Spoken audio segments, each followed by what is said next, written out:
ceritakan bagaimana lembaga kami, apa saja program unggulan maupun kegiatan-kegiatannya dalam lembaga Green Yard School.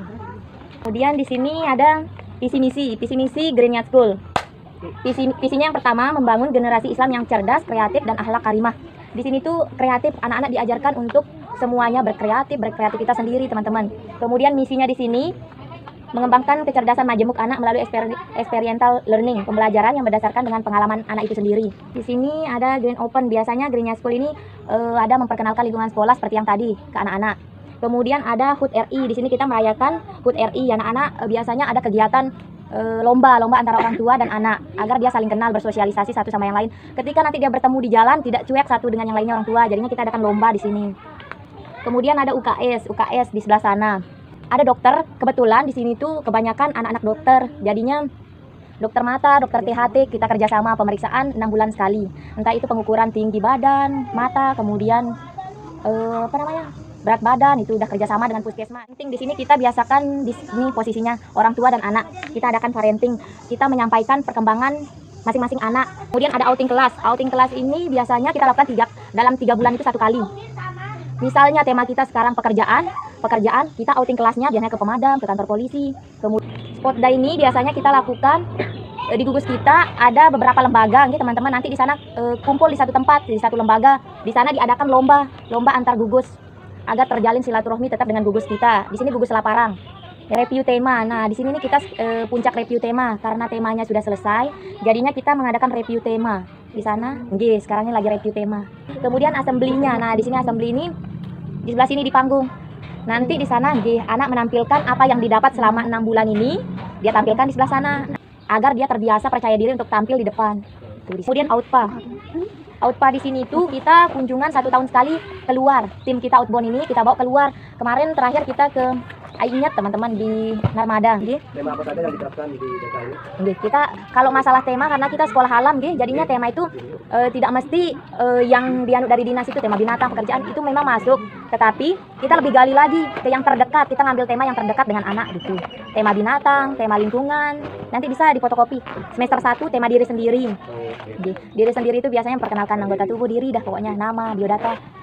Kemudian tema lingkunganku, apa saja yang ada di lingkungan sekolah, lingkungan rumahnya, segala macam. Kemudian manfaat dari tanaman yang dia lihat, banyak pokoknya kita gali. Tidak mentok di 1 bulan ini, tidak kita diharusin sama Bapak Kepala. Silakan gali sebanyak-banyaknya pengetahuan anak gitu. Jadinya nanti sampai binatang aja kita gali 1 minggu itu membicarakan binatang aja. Entah itu makanannya apa saja, kemudian cara berkembang biaknya, jumlah anggota tubuhnya apa saja nama-namanya itu dah yang kita gali. Jadi saya mau sedikit bertanya tentang awal mula dari Green Yard School ini. Bagaimana cerita awal mula sejarahnya gitu. Berdirinya dari awal itu muridnya itu betul-betul merintis dari awal. Ada yang 6 orang siswa dari berapa guru, jadinya 12 guru kalau tidak salah teman-teman. Di situ terus kita ngadakan promosi, entah itu promo yang terakhir itu di Mall Lama, kita adakan outbound di sana Bunda. Segala macam cara agar kita dapat murid betul-betul sangat merintis dari awal. Kita sebar brosur di sana dari rumah ke rumah. Setelah itu kita adakan outbound di mall. Kemudian yayasan kami menyewa stand. Setiap ada kegiatan di epicentrum, sewa stand di sana. Kemudian kita tampilkan kreativitas anak-anak kita. Baru di sana bertambah lah murid. Bertambah, ada yang daftar, alhamdulillah. Terus yang saya mau tanyain itu selain bekerja sama dengan puskesmas dan lain-lain itu bekerja sama dengan apa lagi, kayak misalnya bank atau? Nah iya, kebetulan ada salah satu wali murid kita yang Bukopin anaknya GM General Manager Bank Bukopin. Jadinya anak-anak menabung di bank itu. Kemudian SPP anak-anak ditransfer ke sana di Bank Bukopin. Jadinya sudah tidak ada lagi tabungan anak yang dipegang oleh guru. Kemudian tidak ada lagi SPP yang mungkin beberapa yang sibuk, yang lupa gitu, yang membayar cash. Selain itu transfer ke Bank Bukopin. Kita kerjasama sama Bank Bukopin. Gimana sih proses pembelajaran pada saat yang seperti ini pandemi COVID-19? Bagaimana proses pembelajaran? Apakah tetap mengikuti protokol kesehatan atau bagaimana? Atau pandemi ini bedanya kegiatan masuk anak itu mundur jadinya mundur. Yang tadinya jam 8 kita batasi jam 9, 10, dan anak-anaknya itu kita bagi. Yang tadinya jumlahnya 25 dan mentok sekarang 15 kan, itu kita bagi yang 15 anak ini. Ada kelompok pertama, kelompok kedua, dan kelompok 3. Kita bagi 3. Ini apa sajakah kendala-kendala yang terjadi pada saat COVID-19 ini? Yang terkhusus pada saat COVID-19. Kendalanya sih itu aja sih, video. Ketika video kita masukin ke web itu kan, web sekolah itu memang agak lama gitu, harus kita press.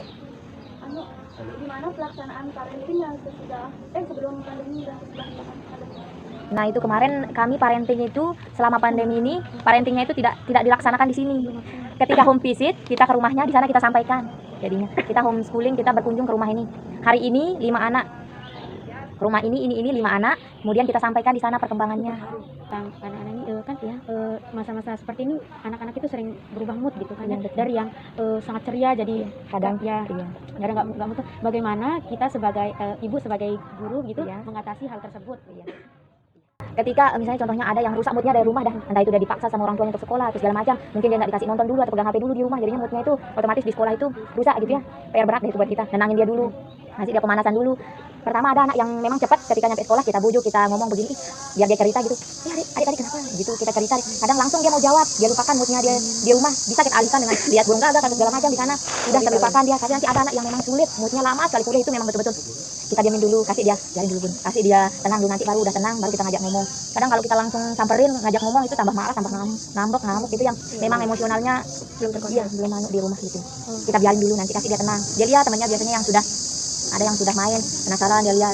Sama dia udah lihat ngelirik dulu awalnya. Baru dia nanti, Dik, mau lihat atau kita buatin dia daun.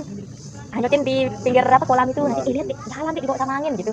Ini mau Bunda, baru dia rusak udah baikan moodnya, baru dia mau ngomong gitu. Itulah pintar-pintar kita mengalihkan. morninglightmusic.io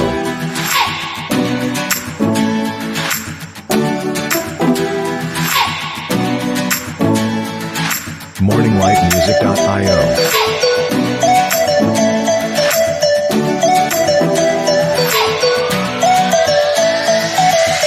morninglightmusic.io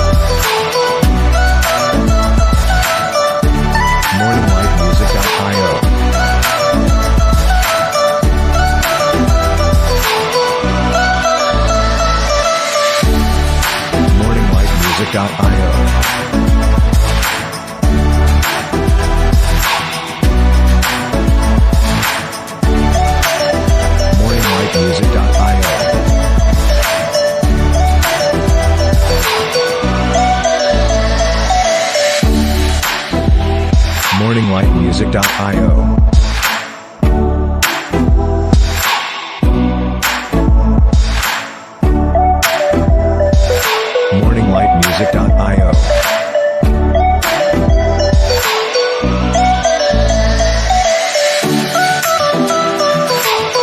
morninglightmusic.io